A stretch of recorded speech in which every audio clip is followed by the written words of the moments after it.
साथ बदलते भारत की शान।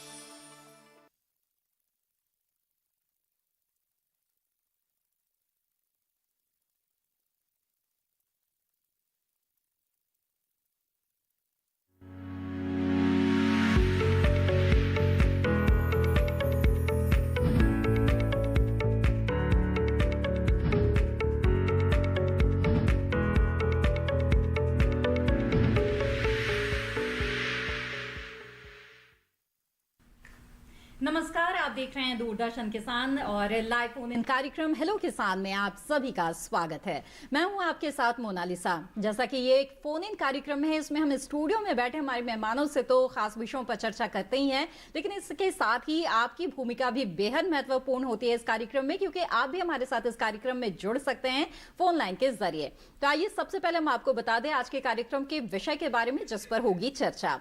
आज हेलो किसान कार्यक्रम में हमारी चर्चा का विषय रहेगा शरदकालीन फूलों की खेती में समसामयिक कार्य, और इसके साथ ही जो हमारा अगला विषय रहेगा जिस पर हमारी चर्चा होगी वो है बांस की खेती।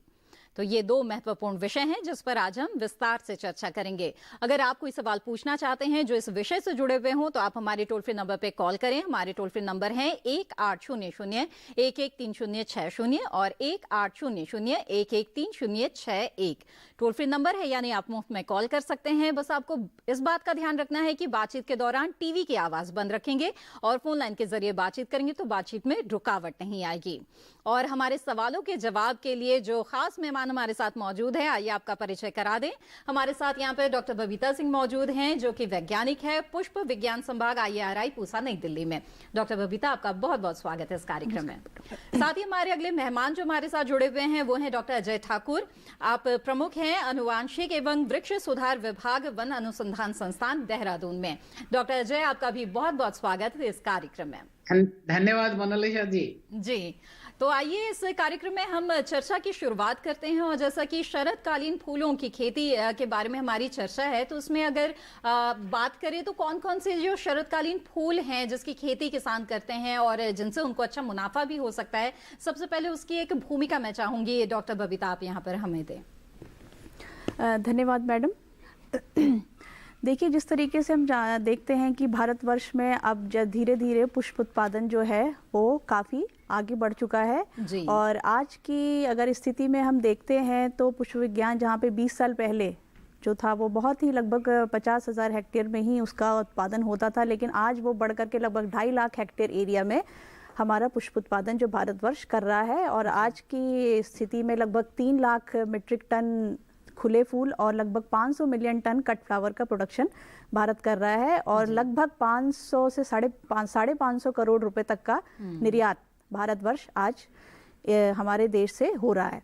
और आज की जो हम बात करें तो यहाँ पर जो व्यावसायिक पुष्प जो हैं जिसमें कि हमारा गुलाब है, गेंदा है, ग्लैडुलस है, गुलदाउदी है, रजनीगंधा, जिसकी खेती करके हमारा जो किसान है वो अच्छा मुनाफा जो उत्पादन करके कर सकता है। बिल्कुल, तो यानी कि एक अच्छा खासा बाजार है, अच्छी मांग है घरेलू स्तर पर भी, और इसके साथ ही निर्यात की जो स्थिति है वो भी काफी अच्छी है। तो ऐसे में आप अच्छा मुनाफा कमा सकते हैं, लेकिन उसके लिए जरूरी है कि जो उत्पादन है वो अच्छी हो, गुणवत्ता अच्छी हो फूलों की, और इसके लिए किन बातों का ध्यान रखें उस पर विस्तार से हम चर्चा करेंगे। आइए उससे पहले नजर डाल देते हैं एक रिपोर्ट पर।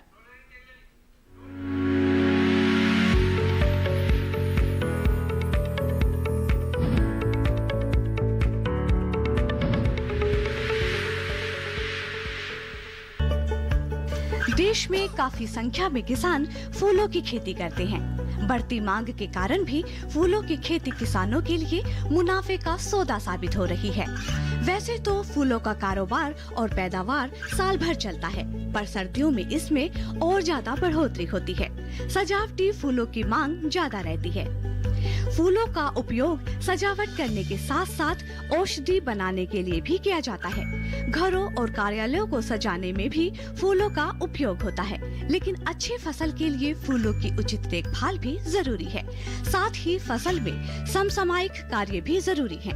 इस समय कंस्ट्रक्शन के पौधों से कटिंग लेकर जड़ें बनाने के लिए डालें। गुलदाउदी के फूलों की तुड़ाई करें। लिलियम को खेतों में लगाएं। ग्लेडियोलस में स्थानीय मौसम के अनुसार सप्ताह में 1 या 2 बार सिंचाई करें।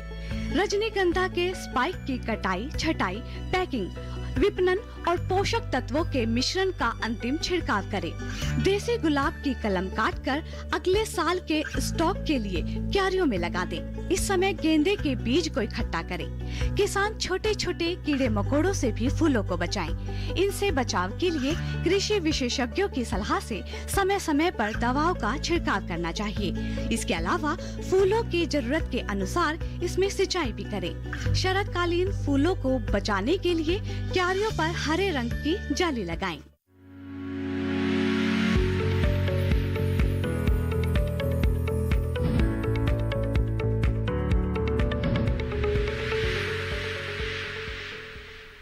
तो इस छोटी सी रिपोर्ट के बाद अब रुख करते हैं हमारे कार्यक्रम के अगले विषय का, और बांस की खेती के बारे में विस्तार से जानने के लिए आइए बात करते हैं डॉक्टर अजय ठाकुर से। डॉक्टर अजय, जानना चाहेंगे आपसे कि किसानों की आमदनी को बढ़ाने के लिए कई तरह के प्रयास हो रहे हैं, उसमें पारंपरिक खेती के साथ साथ कुछ नए आयामों की भी तलाश की जा रही है। बांस की खेती इस मामले में किस तरह से महत्वपूर्ण भूमिका निभा रही है, आपसे जानना चाहेंगे। जी, बांस, सही बात कहा आपने। बांस को पहले तो हम लोग एक नॉर्मल नजरिए से, कितने बड़े नजरिए से कभी नहीं देखते थे, बट आपको उसकी मैं आर्थिक स्थिति की जानकारी देता हूँ। पूरे दुनिया में इसका 5 लाख करोड़ का व्यवसाय होता है। भारत में हमारा 28,000 करोड़ का व्यवसाय अनुमान किया गया है, जो कि नहीं है इतना ज्यादा जैसा कि होना चाहिए था। हम दुनिया के सबसे बड़े एरिया में बांस उत्पादन करते हैं, लेकिन चाइना से हम बहुत ही पीछे हैं। चाइना का अगर देखेंगे तो चाइना का ये रकम सबसे बड़ा शेयर पड़ता है। तो अभी आप इसकी पोटेंशियल 28,000 करोड़ भी बहुत बड़ी रकम होती है, और अभी इसको प्रधानमंत्री जी ने खासकर बहुत ही अपने अगर देखेंगे तो बड़े दिल से निकला हुआ है। उनको पता भी है इसके पूरे आर्थिक और सारी स्थिति का, और कहा है। और अगर दूसरा फायदा इसमें है कि बांस एक ऐसी चीज है जो कि एग्रीकल्चर को बहुत अच्छी तरह सपोर्ट करता है, चाहे वो स्टेक इंडस्ट्री हो, चाहे हॉर्टिकल्चरल इंडस्ट्री हो। और दूसरी बात है कि इसके जो अगर आप ट्रेनिंग दे देते हैं, हम लोग ट्रेनिंग देते हैं हैंडीक्राफ्ट की, फर्नीचर की, तो एग्रीकल्चर में आप कभी भी 4 महीने से ज्यादा नहीं अपना पूरा टाइम लगाते हैं। तो ये एक दूसरा जरिया बनता है कि आप उसके साथ साथ अपने जो दैनिक काम है एग्रीकल्चर के, उसके साथ साथ भी कर सकते हैं और आय और उत्पादन कर सकते हैं। तीसरी बात है, इसको मोस्ट सस्टेनेबल पौधा बोला जाता है। दुनिया भर में बहुत बुरी तरह डिमांड हो गई है, इन्हें कॉन्शस हो गए। आप सोचेंगे कि हमारा अपना देश में बांस का जो ब्रश बनता है वो डिमांड के हिसाब से नहीं बन पा रहा है, क्योंकि अब तो काफी ज्यादा जागरूकता हो गई, मेक इन बाय इंडिया। तो मैं तो एक खाली आपको बांस के जो ब्रश है, टूथ ब्रश है, उसकी बता रहा हूं। इसी तरह से कई और उत्पाद हैं जो बांस से बनाए जा सकते हैं, और बहुत बड़ा बाजार इसका है। 1500 से ज्यादा रिपोर्टेड है। बिल्कुल, तो इसके बारे में जानेंगे आपसे आगे कि और कौन कौन से उत्पाद है जो तैयार किए जाते हैं बांस से, जिसकी अच्छी खासी मांग भी है। तो ऐसे में किसान किस तरह से बांस की खेती करे कि उन्हें लाभ हो, इसके बारे में बातचीत करेंगे। लेकिन आइए उससे पहले नजर डाल लेते हैं एक रिपोर्ट पर।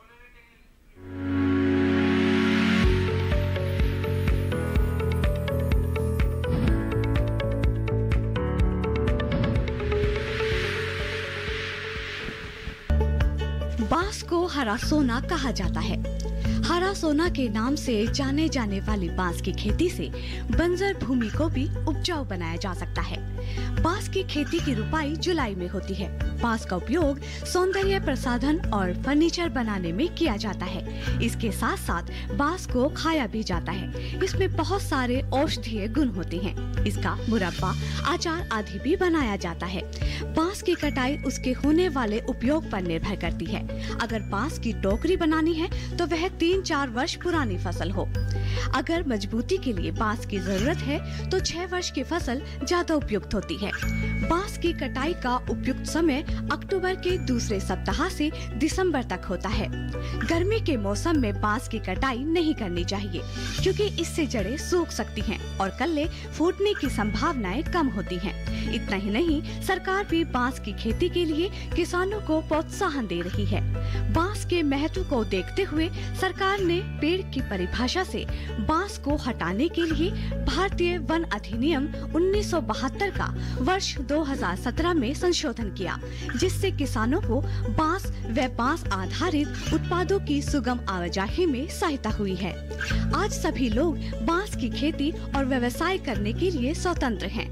आयात नीति में भी परिवर्तन के साथ ही बांस मिशन की उपयोगिता को दृष्टिगत रखते हुए सरकार तेजी से काम कर रही है, जिससे यह व्यवसाय बढ़ रहा है और रोजगार के अवसर भी उपलब्ध हो रहे हैं। देश में एक बड़ा रकबा ऐसा है जहां फसलों की खेती नहीं हो सकती, लेकिन बांस का उत्पादन किया जा सकता है।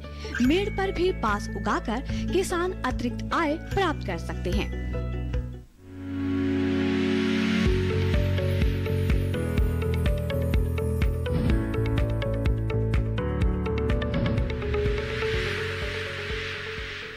डॉक्टर अजय, अभी जैसा कि हमने रिपोर्ट में देखा कि जो बांस की कटाई है उसके लिए अक्टूबर से दिसंबर का जो समय है वो बहुत ही उपयुक्त रहता है, तो ऐसे में किन बातों का ध्यान रखना चाहिए इसके बारे में आपसे हम जानेंगे। लेकिन इस बीच जो है हम शरदकालीन फूलों की खेती के बारे में भी बातचीत को यहाँ पर आगे बढ़ा ले। और डॉक्टर बबीता, आपसे जानना चाहूंगी कि जो मौसमी फूल होते हैं यानी कि सीजनल फ्लावर्स जो होते हैं वो अगर किसानों ने लगाए हुए हैं तो उन्हें इस वक्त किन बातों का ध्यान रखना चाहिए, किस तरह की सस्य क्रियाएं उन्हें करनी है इस वक्त? उसके लिए देखिए मैडम, इस टाइम पे जो है कि जो सीजनल जो मौसमी शरदकालीन के जो पुष्प हैं उनके लगाने का समय जो है, वैसे तो ये अक्टूबर माह का समय होता है उपयुक्त, तो वो अब लगाए जा चुके होंगे जब, और अभी उनको लगाने के बाद लगभग 2 महीने पूरे होने जा रहे हैं। तो इसके लिए आप ये चाहेंगे कि किसान भाई इस टाइम अगर उन्होंने लगाए हैं तो वो इसमें एक तो निराई गुड़ाई और सिंचाई का महत्वपूर्ण ध्यान दें। उसके साथ ही साथ इसमें पिंचिंग का काम वो कर सकते हैं, जैसे जिसको हम कलिका नोचन कहते हैं। इसमें क्या करना है कि जो ऊपर की उनकी 2 पत्तियों के साथ की जो कलिकाएं हैं पत्ती के साथ, उन्हें तोड़ना है, जिससे क्या होगा कि उसमें जो शाखाएं होंगी वो ज़्यादा से ज़्यादा निकलेंगी और उससे क्या होगा कि फूलों की जो बढ़वार है, पैदावार है, कलिकाएं ज़्यादा बनेंगी, तो उससे उनकी जो उत्पादन, जो उनकी यील्ड आएगी वो ज़्यादा होगी।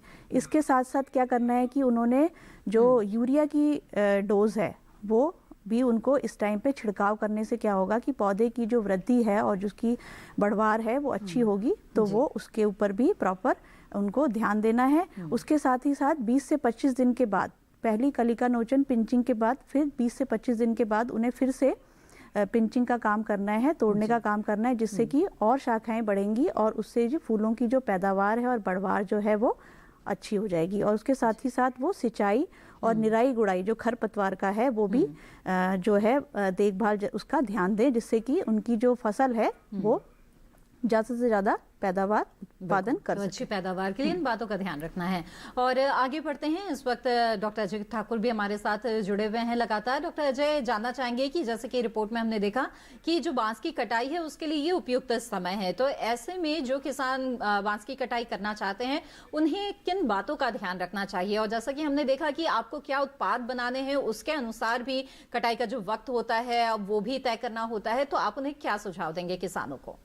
जी हाँ, अगर इसके वैज्ञानिक दृष्टिकोण से बात करें हम कटाई के लिए जी, तो आप जानते हैं कि इस समय ना हमारा रेनी सीजन खत्म हो चुका होता है और बांस का इस समय सबसे ज्यादा स्टार्च जो भी उसमें उपलब्ध है उसका इस्तेमाल हो चुका होता है, जिसको हम करते हैं। तो कटाई के लिए मैच्योर कलम, मैच्योर तना बोलते हैं हम लोग, मैच्योर तना 3 साल का होना चाहिए। 3 साल का पहचान कैसे है कि उसमें शीत, बांस के ना तने पे, डंडे पे शीत लगी होती है, वो नहीं होगी। अच्छा। और उसका रंग भी थोड़ा हल्का से ज्यादा गहरे हरे की तरफ होगा। और अगर 4 साल पुराना होगा तब तो उसमें गहरेपन के साथ सफेद सफेद लाइकेन के धब्बे भी दिखते हैं। तो हमको टारगेट यही रखना होता है, जो मार्केट का डिमांड है कि आप 3 साल के बांस 3 साल के हो गए तो उसको करें। स्टिक इंडस्ट्री जो है, जैसे कि अगरबत्ती स्टिक है, चॉप स्टिक है, बहुत बड़ा मार्केट है ये। कम से कम 10-1,000 करोड़ का मार्केट अकेला यही स्टिक इंडस्ट्री करता है। इनको जो रिक्वायरमेंट है, उनकी रिक्वायरमेंट थोड़ी सी अलग है। वो 2+ बोलते हैं, यानी 2 साल पहले का लगा हुआ बांस और अभी ऋतु जो है हमारी जस्ट ठंडे वाले ऋतु से, जाड़े से पहले जी। इस हम उसको काटते हैं। काटने में हमेशा ध्यान ऐसे रखें कि नीचे जो जमीन से पहला जो तना, उसका पर्व संधि होता है, इंटरनोड बोलते हैं, पहले इंटरनोड के पास ही लगभग काटें और ऐसा जिससे कि उसमें गड्ढा ना रहे। उस पर्व संधि के पास से काटेंगे तो गड्ढा नहीं रहेगा, पानी नहीं रुकेगा, इससे बांस में कई बार इन्फेक्शन फैलती है।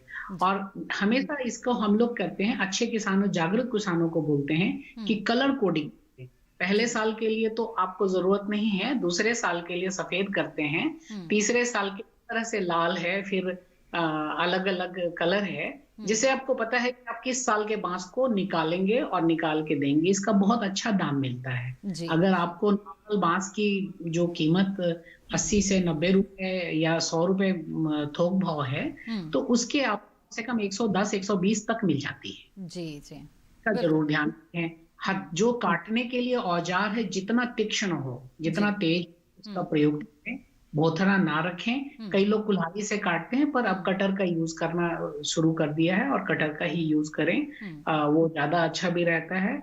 और अगर आपको थोड़ा भी शक है कि इसमें अभी इन्फेक्शन, एक तो इस समय थोड़ा इन्फेक्शन भी कम होता है, चौबटी या पेस्ट का कर सकते हैं उस पे, तो उसको निकाल के जब भी बांस की स्टेकिंग करेंगे, जब रखेंगे कहीं पे, तो उसको कभी भी जमीन से नहीं रखते हैं। बांस का नियम है तो 6 इंच ऊपर ऐसा बना के रखे जो जमीन से टच ना करता हो, और इसको हमेशा 90 डिग्री पे एक डंडा ऐसा जरूरी होता है। जी जी, डॉक्टर अजय आपका रुख करेंगे हम दोबारा और जानेंगे कि ये बांस की कटाई के बाद भी किस तरह से रखरखाव करे और उसके बाद की जो क्रियाएं होती है उसके बारे में, साथ ही शरदकालीन फूलों के भी समसामयिक कार्यों के बारे में हमारी चर्चा यहाँ पर जारी है। अगर इनसे जुड़े हुए सवाल आप पूछना चाहते हैं तो जरूर हमारे टोल फ्री नंबर पे कॉल करें।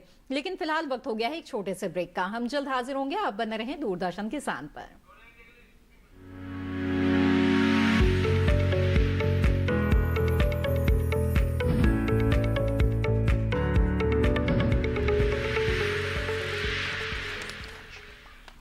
अरे भाई, सुना नहीं क्या?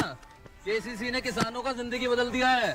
देश के छोटे किसान 1,60,000 रुपये तक का कर्ज बिना किसी गारंटी को ले पाएंगे। ब्याज खोरों से भी पीछा छुटा। मैं तो जैविक खेती का पूरा सामान मंगा लिया, केसीसी का भी कोई दबाव नहीं। कौन सी ब्याज चुकाने के लिए पूरा 1 साल मिलता है। समय पर भुगतान करने पर अब भावनाओं पर काबू नहीं रहेगा। लोन मिल गया मुझे।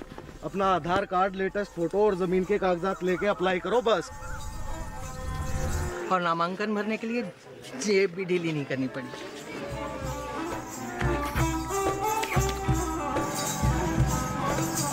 चाचा, उधार चुकाने के 24 घंटे के बाद उतने ही पैसे वापस निकाल सकते हैं। केसीसी ने किसानों की जिंदगी वाकई बदल दी है। तो आप भी किसान क्रेडिट कार्ड अपनाएं और सहजता से ऋण पाएं।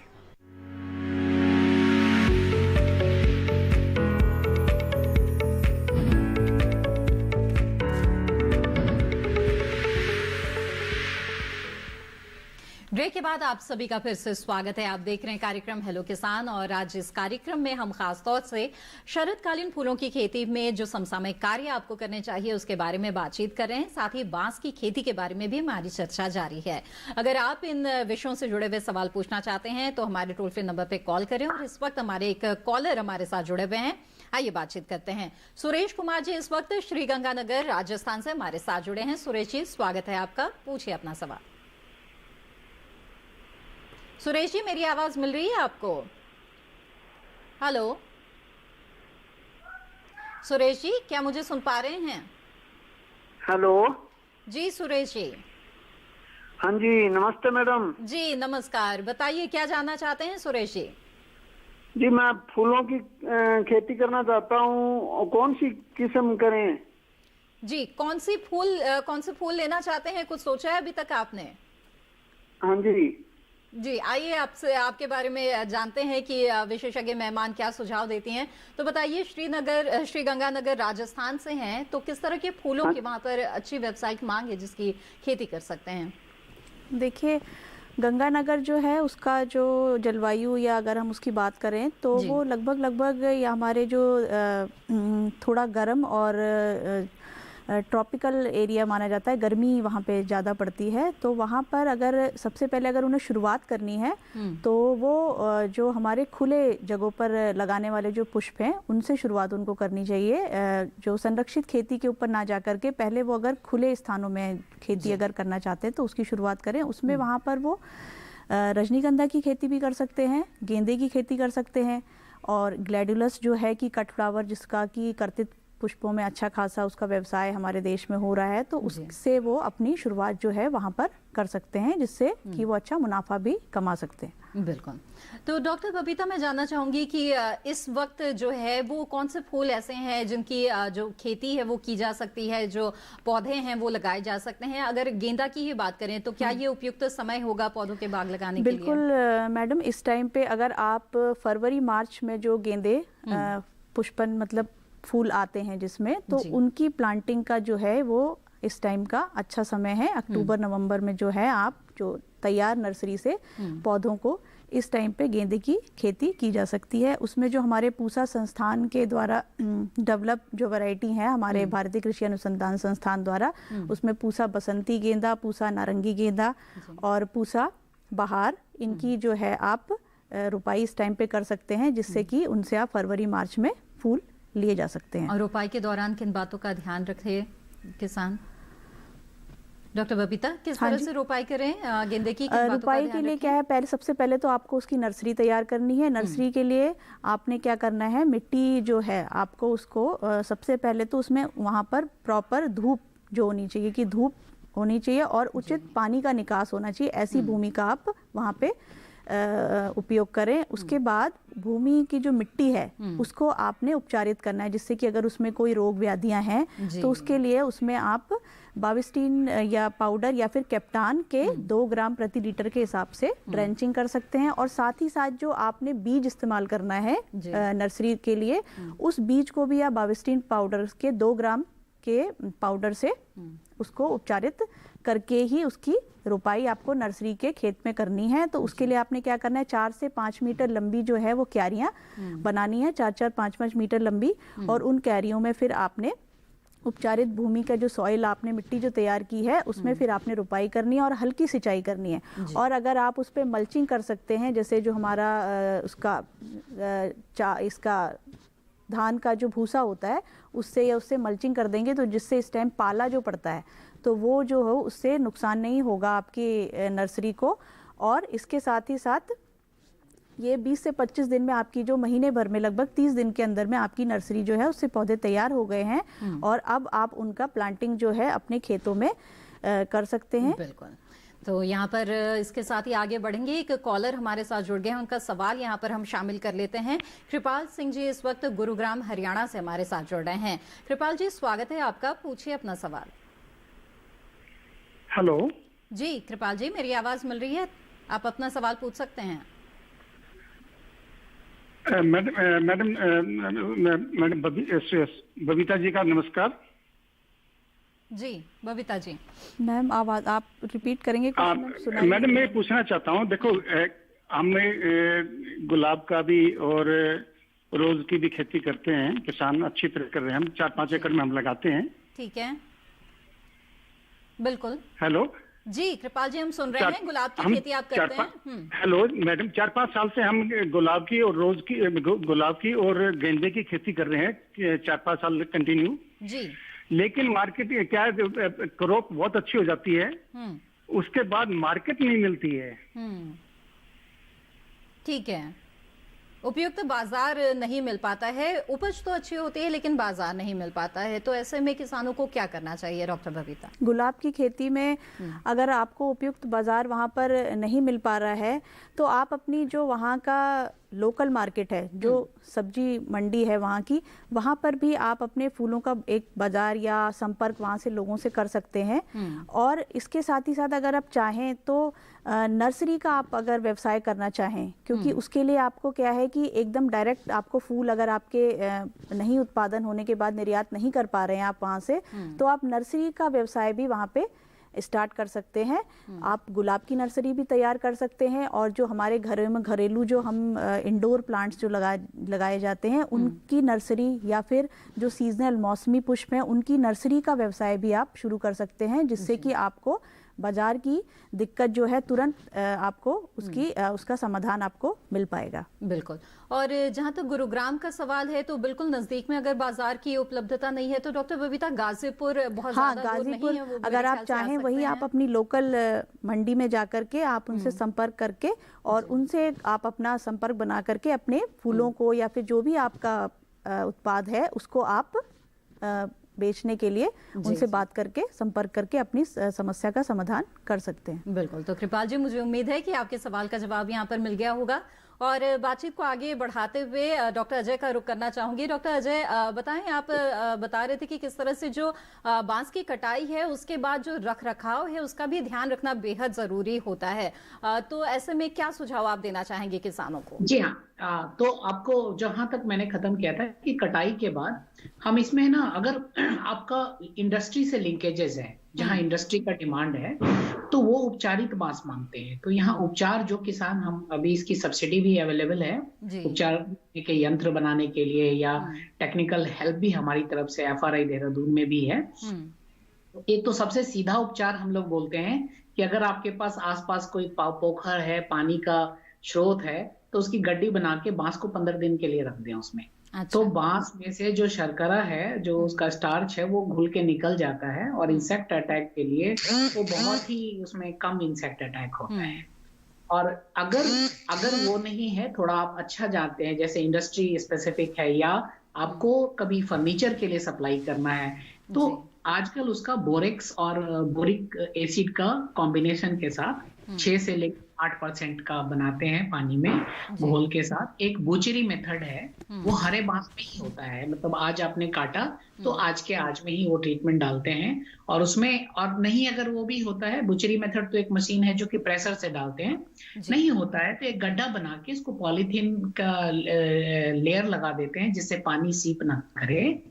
और यही जो आपको बताया है कि लगभग 9 से 10 किलो दोनों का बोरेक्स एंड सेम, एक आपको 8 एक होता है और एक 9 किलो 200 लीटर पानी में घोलते हैं और बांस के तली को नीचे रख देते हैं। और ऐसा कम से कम आप 7 से लेके 12 दिन तक रखते हैं। उसके बाद इतना बढ़िया हो जाता है कि आप उसको बाहर भी छोड़ दीजिएगा बांस को, उसे कोई हट भी बनाइएगा। हमारे उपचारित कुछ ऐसे हैं हट जो 1955 से, वो that is working office FRI, कोई भी आके देख सकता है, 65 साल से एकदम बढ़िया खड़ा है। तो बांस में जो एक सबसे बड़ी समस्या बांस का क्षरण हो जाता है, वो खत्म हो जाता है। बिल्कुल। ये हम तो बांस की अगर मजबूती बना के रखनी है, उसकी गुणवत्ता कायम रखनी है, तो इन बातों का ध्यान रखना बेहद जरूरी है। और वहीं जो बांस की खेती हो, चाहे कृषि की ही बात करें, तो कई ऐसे आयाम हैं जिसमें जो किसान है उनकी आमदनी को बढ़ाने के लिए कई तरह के प्रयास सरकार द्वारा किए जा रहे हैं। कई नई योजनाएं सरकार लेकर आ रही है। तो वहीं हाल में 3 नए कानून भी सरकार ने बनाए हैं ताकि जो किसान है उनको स्वतंत्रता रहे कि वो खुद तय करे कि उन्हें अपनी उपज कहाँ बेचनी है। और इसके लिए जो प्रावधान है वो माकूल प्रावधान भी इन कानूनों में किए गए हैं। तो आइए इनके बारे में विस्तार से जानते हैं। जो नए कृषि कानून बनाए गए हैं किसानों के हितों को ध्यान में रखते हुए, इन पर आइए नजर डाल लेते हैं।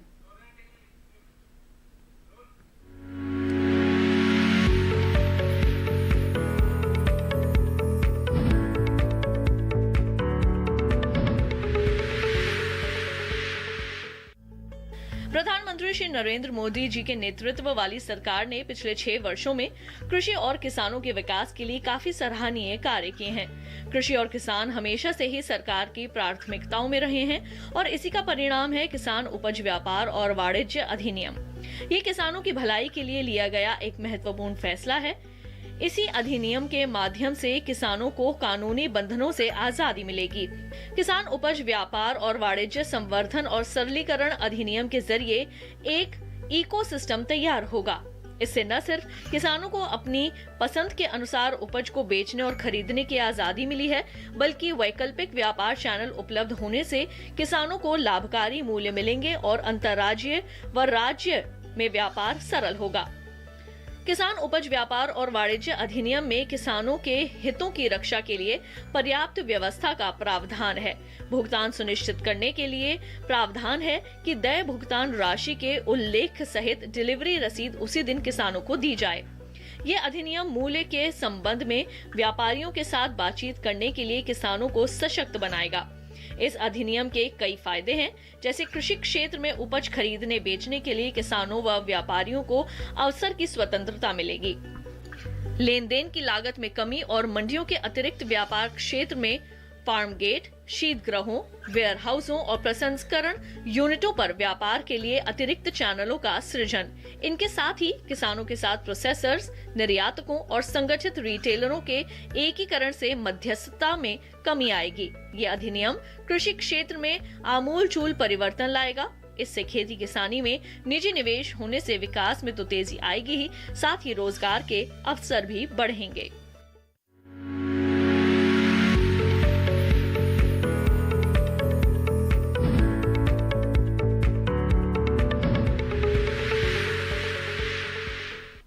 जी हाँ, तो कृषि कानून के फायदों के बारे में इस रिपोर्ट में जाना। और डॉक्टर बबीता, मैं इसी से जुड़ा सवाल आपसे करना चाहूंगी कि कॉन्ट्रैक्ट फार्मिंग जो है उसको काफी बढ़ावा दिया जा रहा है, उसमें किसानों को कई तरह की सहूलियतें रहेंगी। फूलों की अगर बात करें तो चूंकि फूल जो है वो जल्दी खराब हो जाते हैं, अभी थोड़ी देर पहले हमारे कॉलर का भी सवाल आया था जिनमें वो बता रहे थे कि बाजार नहीं मिल पाता है, तो ऐसे में अगर पहले से कॉन्ट्रैक्ट कर लेते हैं किसान, तो क्या फूलों की खेती करने वाले किसान भी इस तरह के कानून का फायदा उन्हें मिल सकता है? हाँ, बिल्कुल मिल सकता है। इस तरीके का अगर कॉन्ट्रैक्ट उनके पास रहता है तो अगर जैसे हम इस टाइम की जो स्थिति परिस्थिति देखते हुए कि कोरोना कोविड-19 के इसमें बहुत सारे किसानों की जो फूल जो है वो टाइम पर उनकी हार्वेस्टिंग नहीं हो पाई या फिर उनका फूल समय पर मार्केट में नहीं पहुंच पाया, तो अगर इस तरीके की कॉन्ट्रैक्ट फार्मिंग में अगर उनके कुछ नियम कानून बनते हैं तो उनके लिए काफ़ी फायदा किसानों को इससे होगा। बिल्कुल। चलिए, और बातचीत को हम समसामयिक कार्यों की ओर लेके चलते हैं। तो ऐसे में जो गुलाब है, जो कि जिसकी मांग बहुत ज्यादा रहती है, चाहे वो खुले हुए गुलाब के फूल हो या फिर कट फ्लावर के जो है उनमें हो, तो ऐसे में जानना चाहेंगे कि गुलाब के जो फूल है उसकी अच्छी उपज हो, अच्छी गुणवत्ता हो, उसके लिए इस वक्त किसानों को किन बातों का ध्यान रखना चाहिए? देखिए, इस टाइम पे जो गुलाब की प्लांटिंग का तो एक तो ये सबसे बेहतरीन टाइम है। अक्टूबर नवंबर का टाइम जो उत्तरी भारत के लिए माना जाता है कि ये सबसे अच्छा टाइम है गुलाब की रोपाई के लिए। और साथ ही साथ जो हमारे पहले से लगे हुए गुलाब हैं उनकी कटाई छटाई का टाइम भी जो है, वैसे तो हम मानते हैं कि अक्टूबर के प्रथम सप्ताह में हमें गुलाब की कटाई छटाई कर देनी चाहिए। और अगर अभी तक भी किसान भाइयों ने जिन्होंने नहीं करी है तो वो तुरंत से तुरंत अपनी गुलाब के जो पहले से जो उनके पुराने पौधे हैं उनकी कटाई छटाई कर दें। इसके लिए उन्हें क्या करना है कि जितनी भी उनकी सूखी पत्तियां, डंडियां हैं, उनको उन्हें काट छाट के अलग कर देना है। और दूसरा, जो उनका गुलाब का जो गड्ढा है आसपास का लगभग 10 से 15 सेंटीमीटर गहराई तक उसको खोद करके और उसमें भी जो सड़ी गली जो उसके आसपास की सूखी हुई जड़ें हैं उनको भी उन्हें निकाल देना है। और उसके तत्पश्चात उसमें उनको फफूंदीनाशक बाविस्टीन, उसके साथ साथ गोबर की खाद या फिर वर्मी कंपोस्ट 4 से 5 किलोग्राम प्रति पौधे के हिसाब से, और साथ ही साथ NPK उसको आप यूरिया, SSP और पोटाश के रूप में 3 और 2 के अनुपात में डाल के उस गड्ढे को फिर बंद कर दें। जिससे क्या होगा कि जो आपका फरवरी में और आने वाला जनवरी के अंत से और फरवरी में जो आपका आने वाला फूल होगा गुलाब का, वो काफ़ी अच्छा गुणवत्ता युक्त और क्वालिटी उसकी अच्छी होगी और उसकी बढ़वार और पैदावार भी अच्छी होगी। जी बिल्कुल। और यहाँ पर हम आगे बढ़ेंगे डॉक्टर बबीता, इस वक्त हमारे साथ एक कॉलर जुड़ गए हैं, उनका सवाल यहाँ ले लेते हैं। अवतार सिंह जी हिमाचल प्रदेश से इस वक्त हमारे साथ जुड़े हुए हैं। अवतार जी, स्वागत है आपका, पूछिए अपना सवाल। अवतार जी, मेरी आवाज मिल रही है आपको? हाँ जी, हाँ जी जी, आप अपना सवाल पूछ सकते हैं। हेलो जी मैडम जी, हमने बांस लगा रखे हैं, वो बिंगे रहते हैं, सीधे नहीं होंगे। जी, आपने बांस लगाए हुए हैं, कितना समय हो चुका है? हेलो जी अवतार जी, आपकी आवाज साफ साफ नहीं मिल पा रही है, कृपया दोहरा दें। कितने समय से आपने बांस लगाया हुआ है? टेढ़े हो जाते, सीधे नहीं होंगे। बांस सीधे नहीं लग रहे हैं? हाँ जी, सीधे नहीं हो रहे हैं बांस? हाँ जी, वो पत्ता आ जाता है ना उसमें, तो टेढ़े हो जाते, मतलब गींगे हो जाते, सीधा नहीं जाता बांस। जी डॉक्टर अजय, अगर आप कोई सुझाव देना चाहें इसके बारे में। जी हाँ, अवतार जी पहले ये जानना चाहता। अच्छा, अवतार जी लग रहा है लाइन से चले गए। अवतार जी का संपर्क हिमाचल में किस जगह से हैं, अगर आइडिया मिलता। जी जी तो क्या डॉक्टर अजय, ये आमतौर पर समस्या आती है कि जो बांस है वो सीधे नहीं खड़े होते हैं, वो आड़े टेढ़े होते हैं, क्या उपाय कुछ इसके लिए किए जा सकते हैं? हाँ, एक्चुअली यही बात है। हार्वेस्टिंग की जो आज हम चर्चा ज्यादा कर रहे हैं जी, क्या होता है कि जब बांस का झुंड बहुत ज्यादा हो जाता है, बांस के झुंड में उनमें कंपटीशन बहुत होता है। अच्छा। तो कंपटीशन होने से वो बाहर की तरफ पुश करते हैं, और कुछ वैरायटी ऐसी होती हैं जो थोड़ी सी खोखली सी होती हैं। अच्छा। तो सीधा बांस जो ये कह रहे हैं वो ठीक कह रहे हैं कि अगर सीधा बांस रहेगा तो उसकी प्राइस अच्छी होगी। तो हम हमेशा सजेस्ट करते हैं कि बांस को हार्वेस्ट कर लें, कुछ बांस को जो कि 3 साल के हो गए हैं, जिससे कि उसको जगह मिल जाए, एटलीस्ट 1/3 उसमें से हार्वेस्ट करके वो निकाल दें। क्योंकि वो कट गया था उनका, नहीं तो मैं कुछ एक सवाल और करता जिससे जगह का आइडिया मिलता तो ज्यादा मैं अच्छी तरह से कर सकता था। मैं एज्यूम करता हूँ कि ये जो बांस है इन्होंने लगाया होगा हिमाचल के निचले एरिया में। अच्छा, हाँ, ऊना से बिल्कुल बिल्कुल ऊना से ताल्लुक रखते हैं, तो निचला इलाका हुआ। जी हाँ, ये एकदम से प्लेन है। तो और दूसरा, इन्होंने बांस कौन सी जाति का लगाया है उस पे भी डिपेंड करता है। इनको मैं सलाह दूंगा कि जहाँ आगे पे वहां पे मगर ही लगाएं, बहुत अच्छा मार्केट है, और वो जल्दी झुकता नहीं है। और थिनिंग जरूर करें, क्योंकि बहुत ही क्लोज जिसका बीड़ा होता है ना, बहुत क्लोज कंपीट करता है एक दूसरे से। जी जी तो डॉक्टर, हम हमेशा कहते हैं कि जो बांस कौन सी किस्म का चुनाव करना चाहिए? हाँ जी, सॉरी, कौन सी किस्म का चुनाव करना चाहिए, एक बार फिर से दोहरा दे कृपया। ऊना, हिमाचल के निचले इलाके और पहाड़ी इलाके भी, और उत्तराखंड के पहाड़ी इलाके में भी, इवन जो पहाड़ी इलाके, सोमदेवाई एक मगर है, डेंड्रोकैलेमस सोमदेवाई, बहुत अच्छा 3 इंच से ज्यादा मोटा बांस होता है। बहुत ठीक है। सॉलिड डॉक्टर अजय, यहाँ पर आपको रोकना पड़ेगा, माफ कीजिएगा। वक्त लिया है यहाँ पर कार्यक्रम में एक छोटा सा ब्रेक लेने का, और लेकिन मैं उम्मीद कर रही हूँ कि अवतार जी आपको जवाब मिल गया होगा। एक तो जो बांस का झुंड है उसे थोड़ा सा हल्का कर दीजिए, और जो उन्नत किस्म है, जो सही किस्म है, उसका चुनाव करना बेहद जरूरी होता है, तब इस तरह की समस्या नहीं आती है। बहरहाल, इसी के साथ यहाँ पर रुकते हैं एक और छोटे से ब्रेक के लिए। हम जल्द हाजिर होंगे, आप बने रहें दूरदर्शन किसान पर।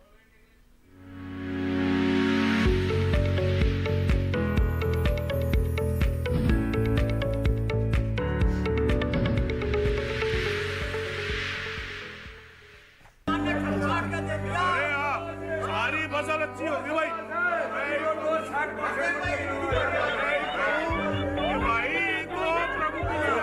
और अब एक जरूरी सूचना, देश के कुछ राज्यों में किसानों द्वारा बड़े पैमाने पर पराली जलाने से आसमान में धुंध छा गई है। लाखों लोगों को सांस लेने में तकलीफ हो रही है।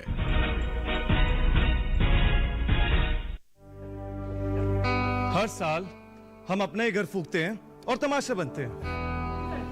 ना, मैं ना मानता। ये काम तो बरसों से होता आ रहा है, अब ऐसा क्या नया आ गया? ये देख लो, हमारे रतन काका, पिछले साल की पराली जलाने से जो इनकी खांसी उठी थी, ये अब तक चल रही है। और तो और हमारे सोना उगलने वाली धरती भी बंजर पड़ रही है। बेटा, तुम्हारी बात मान भी ले, पर एक बात बताओ कि पराली को ठिकाने लगाने में भी तो लागत आती है, और ये आग जलाने से ये काम आसानी से हो जाता है। काका, ये बात ना रही, हम कह रहे हैं, देखो मेरे पास कुछ मशीनों की तस्वीरें भी हैं, मैं तुम्हें दिखाता हूं। ये देखो, जे है हैप्पी सीडर, जे है मल्चर, जे है जीरो टिल ड्रिल, जे है स्ट्रॉ चॉपर, जे है रिवर्सिबल मोल्ड बोर्ड प्लॉ और जे है रोटावेटर। ये सारी मशीनें अब अनुदान पे मिल रही है और तो और कस्टम हायरिंग केंद्र लगाने पर सरकार से 80% का अनुदान भी मिलेगा। और ये संकल्प हमारे प्रधानमंत्री जी का है कि अब पराली कोई न जलाए और आधुनिक मशीनों का इस्तेमाल कर पराली खेत में मिलाएं और मिट्टी की गुणवत्ता को बढ़ाएं।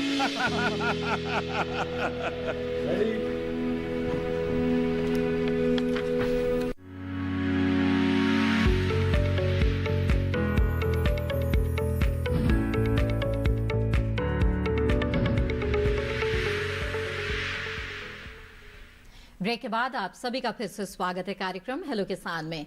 आज इस कार्यक्रम में हम शरदकालीन फूलों की खेती में समसामयिक कार्यों और इसके साथ ही बांस की खेती के बारे में चर्चा कर रहे हैं और आप भी इन विषयों से जुड़े हुए सवाल पूछ सकते हैं। हमारे टोल फ्री नंबर पर आप कॉल कर सकते हैं।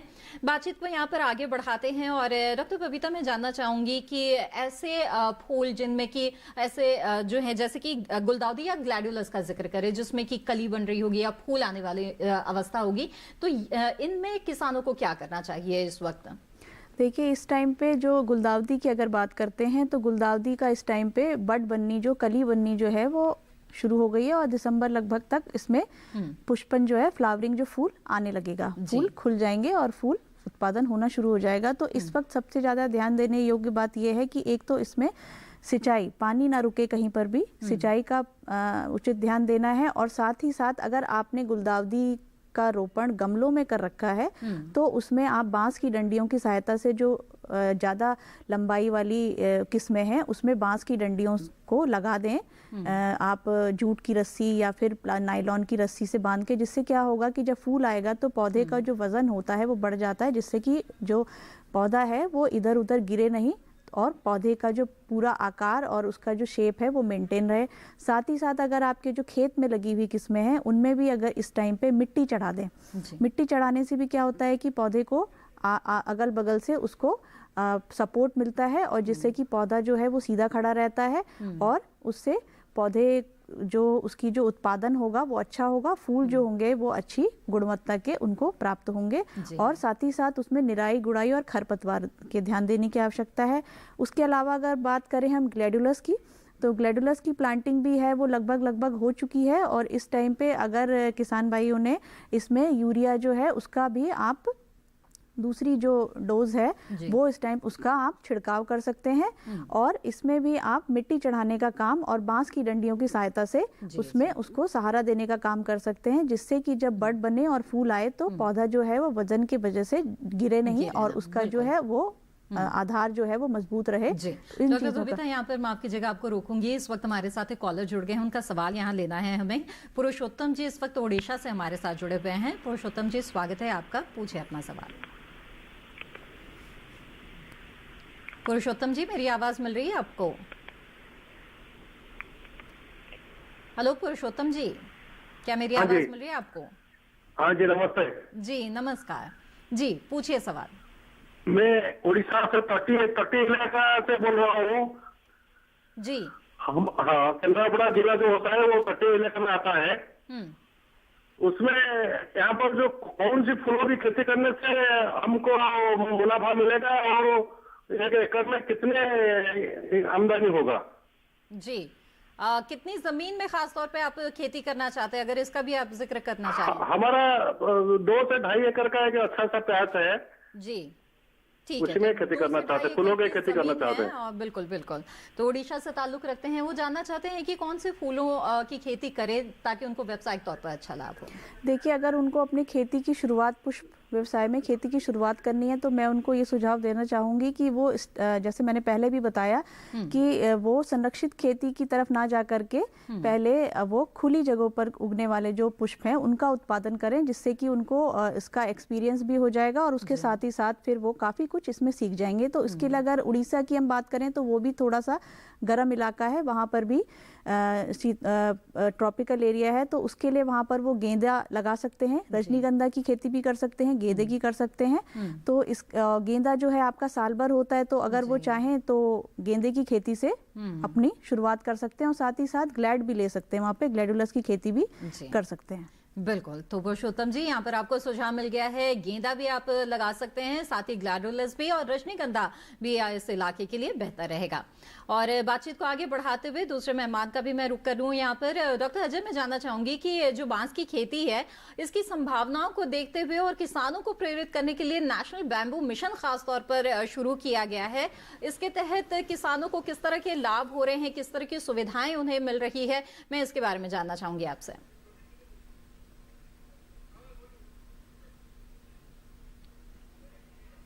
नेशनल बैम्बू मिशन 1 लाख रुपए प्रति हेक्टेयर 400 बांस लगाने का, लगभग 96,000 देते हैं वो, 240 रुपए प्रति बांस के हिसाब से, 50 पहले साल में, 50% पहले साल में, 30% दूसरे साल में सर्वाइवल पे, और तीसरे साल में 20%। अभी हमारा रिसेंट मीटिंग में थोड़ी बढ़ाने की भी बात चल रही है, हो सकता है इसको बढ़ाया जाएगा। तो 1 लाख रुपए तो कम से कम वो देते हैं, और ये बड़ी अच्छी सब्सिडी स्कीम हो जाती है, क्योंकि उनको उन्नत क्वालिटी का पौधा भी मिल जाता है।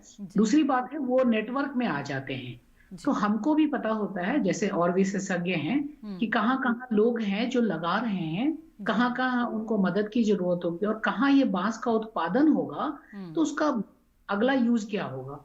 और मैं किसानों को कहता हूं कि जो बांस का प्रसंस्करण करना है वो जरूर करें। उसके लिए सब्सिडी है, पहले एक सब्सिडी है बांस की नर्सरी बनाने के लिए, 3 तरह की, छोटी नर्सरी, मध्यम और बड़ी नर्सरी। बड़ी नर्सरी के लिए 50% तक की सब्सिडी है, क्रेडिट लिंक है, 50 लाख तक की है, और सबसे छोटी जो है वो 5 लाख के आसपास तक की है, ये भी 50% है, प्राइवेट किसान अगर करते हैं तो। और अगला फिर होता है, जैसे आपको मैंने बताया था कि प्रसंस्करण होता है, बांस का रख रखाव होता है, इसके लिए भी अप टू 25 लाख तक, 10 लाख से 25 लाख तक के लिए देते हैं। फिर किसान, हम कहते हैं कि क्यों किसान ऐसा ना करे, बांस का छोटा छोटा प्रोडक्ट निकाल के दें। बिल्कुल। तो डॉक्टर जी, आपको यहाँ पर रोकूंगी और किस तरह के उत्पाद बना सकते हैं इसके बारे में जरूर बात करेंगे। इस बीच हमारे साथ कॉलर जुड़ गए हैं। परमवीर दहिया जी इस वक्त हरियाणा से हमारे साथ जुड़े हुए हैं। जी परमवीर जी, स्वागत है आपका, पूछे अपना सवाल। नमस्कार मैडम। जी नमस्कार परमवीर जी। मैडम सोनीपत हरियाणा से बोल रहा था। जी जी बताएं। ये यहाँ पे बांस की खेती हो सकती है, और क्या इसकी यहाँ से पौध कहाँ से मिलेगी? जी ठीक है, आइए जानते हैं। डॉक्टर अजय बताएं कि क्या सोनीपत हरियाणा में भी बांस की खेती की जा सकती है? इंटरेस्टिंग लगा, हमने जब पढ़ा था तो हरियाणा और राजस्थान बहुत ही ऐसा नहीं माना जाता था, पर मेरे पास बहुत सारे किसानों का आ रहा है। 2 बात का मैं हमेशा उनको कहूंगा ध्यान रखें। एक तो मिट्टी की जांच जरूर कराएं। मैं मृदा कार्ड के बिना कोई भी वो नहीं देता, अपना संपर्क भी दूंगा। मेरा व्हाट्सएप है 9411050981, इससे संबंधित रहें। तो आगे मृदा कार्ड के बाद हम बोलते हैं कि बांस को 7 से नीचे का पीएच में चाहिए मट्टी। अगर 7 से थोड़ा ऊपर है तो उसका उपचार किया जा सकता है। और ये बात का ध्यान रखें, हरियाणा में बहुत जगह मैंने बहुत अच्छा उत्पादन देखा है, और सबसे है कि हरियाणा में चूंकि बांस कम है तो उसमें दाम अच्छा मिल जाता है। इंडस्ट्री में अभी बबीता जी ने ही कम से कम 2 बार बांस का लगाने का, जैसे कि गमलों में लगाना है तो उसको बांधना है, गुलदावरी भी बांधना है, ग्लैडुलस को बांधना है। एक्चुअली देहरादून की कहानी बताता हूँ। यहाँ 2 करोड़ से ज्यादा डहलिया इंडिया के दूसरे भागों में भेजा जाता है, और उनको 60 पैसे, पहले 80 पैसे मिलता था, अब 60 पैसे की दर से डंडा मिलता है। तो 1 करोड़ 20 लाख का तो डंडा ही सेल हो जाता है, मतलब नंबर्स के हिसाब से। बांस यानी तो हरियाणा में मांग अच्छी है, और ऐसे में बांस की खेती कम होती है, तो बहुत अच्छी संभावना है। परमवीर जी, आप जरूर बांस की खेती करें, और जो अपने क्षेत्र के अनुसार सही किस्में हैं उसका चुनाव जरूर कीजिएगा। बहरहाल यहाँ पर रुकेंगे हम एक छोटे से ब्रेक के लिए, और जल्द हाजिर होंगे। आप बने रहें दूरदर्शन किसान पर।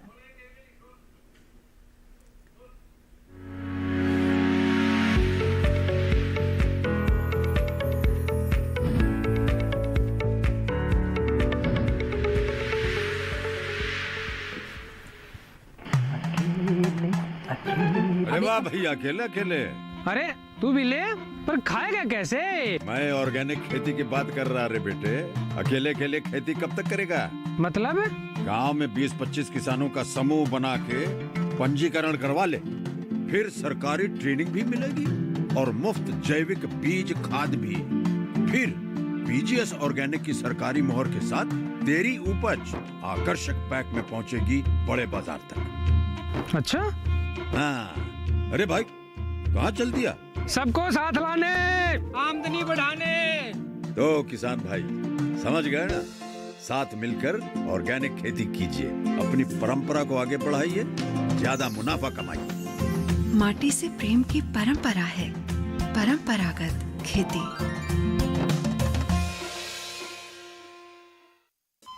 अरे सुन तो। मुझे क्या सुनाना चाहते हो? जो सुनाओ मेरी सौतन को। किसको? अरे वही तुम्हारा मोबाइल फोन जिससे सुबह शाम दिन रात चिपके रहते थे और कहते थे किसान कॉल सेंटर से बातें हो रही हैं। अच्छा ये बात है। हाँ क्यों, क्या हुआ? अब बात नहीं होती क्या? अब तो झट से बात हो जाती है। ऐसा क्या? हाँ, अब तो ज्यादा लाइनें और खास तकनीक के कारण खेती के माहिरों से तुरंत बात हो जाती है। और अगर कभी लाइन व्यस्त हो तो अपनी समस्या फोन पर रिकॉर्ड करा दो, वहाँ से फोन आ जाता है और समस्या की हल का मैसेज भी आ जाता है। ये देखो आ गया। अरे वाह, इसका मतलब इंतजार की घड़ी अब खत्म। हाँ। तभी मैं सोचूं कि आजकल मुझ पर इतना प्यार क्यों आ रहा है। कृषि संबंधी समस्याओं का अपनी भाषा में तुरंत हल पाने के लिए पूरे भारत में किसी भी फोन से हेल्पलाइन नंबर पर संपर्क करें। किसानों का दोस्त किसान कॉल सेंटर।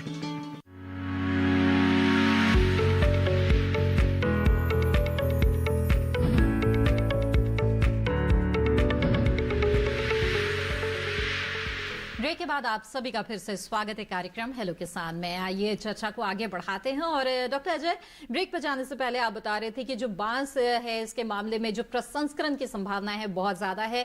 किस किस तरह के जो उत्पाद हैं, चाहे छोटे स्तर पर हो और ऐसे उत्पाद जिसकी मांग बहुत ज्यादा है, तो उसके बारे में हमें बताएं।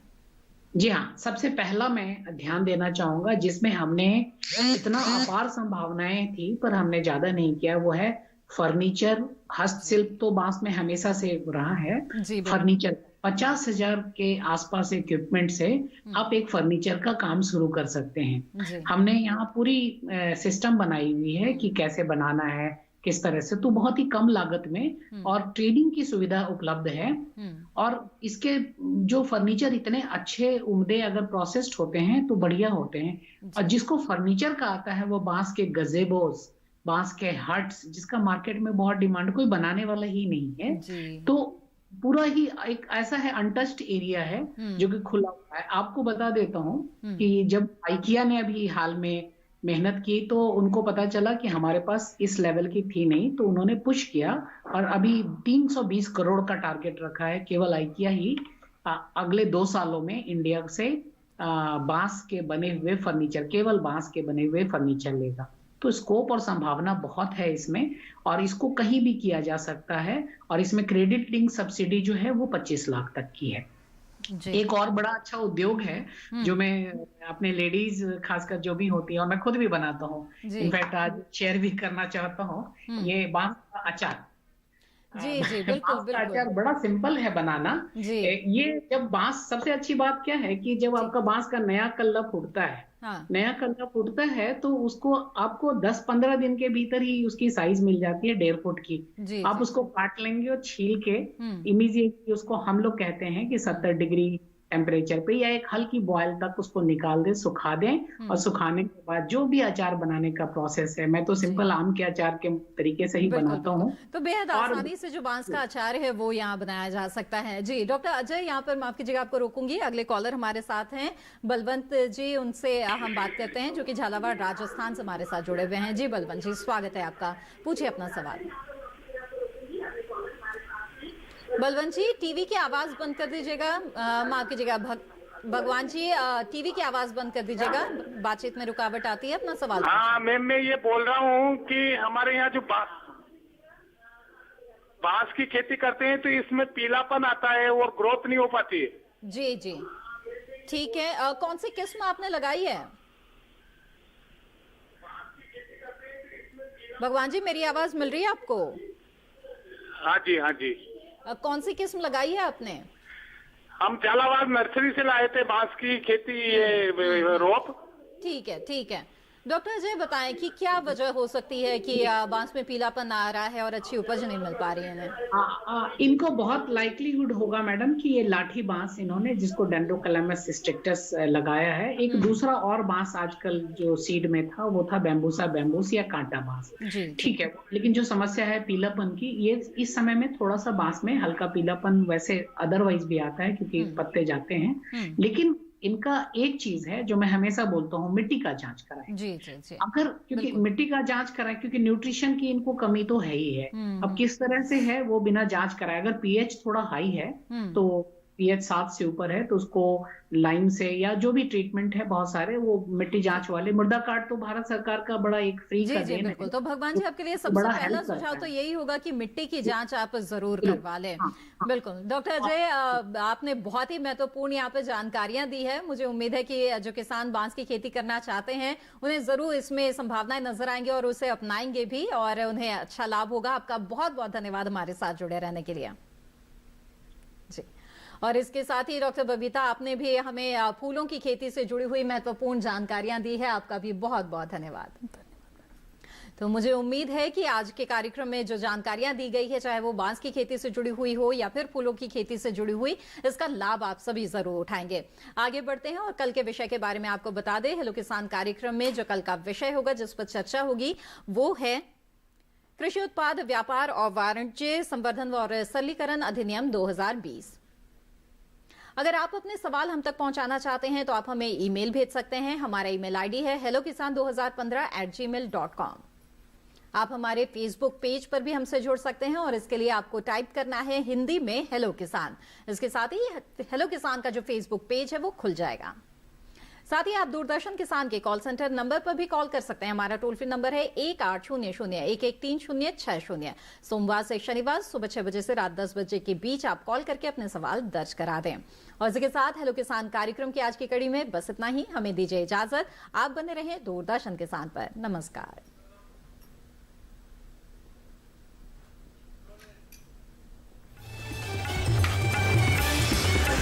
मैडम एक फोटो। हाँ।